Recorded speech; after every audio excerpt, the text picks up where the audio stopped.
Реальная практика, не выходя из аудитории. В Аграрном университете открыли новый учебный класс для изучения конструкции энергонасыщенных современных тракторов.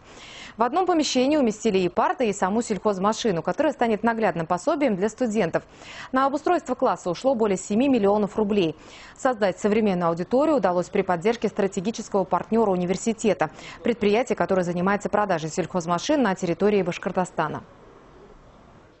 Мы отремонтировали этот класс, поставили наглядное пособие, мультимедийное оборудование, парты и поставили для изучения новейший трактор серии К4. На сегодня только один университет не может подготовить нормально высококлассных специалистов. Поэтому мы завязаны на совместной работе с нашими партнерами, производственниками.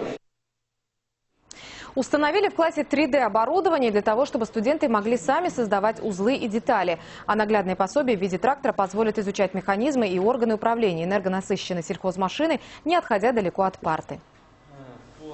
Для меня, как для инженера-механика, необходимо не только в теории знать узлы и механизмы машин, которых я изучаю, но также и познать их на практике.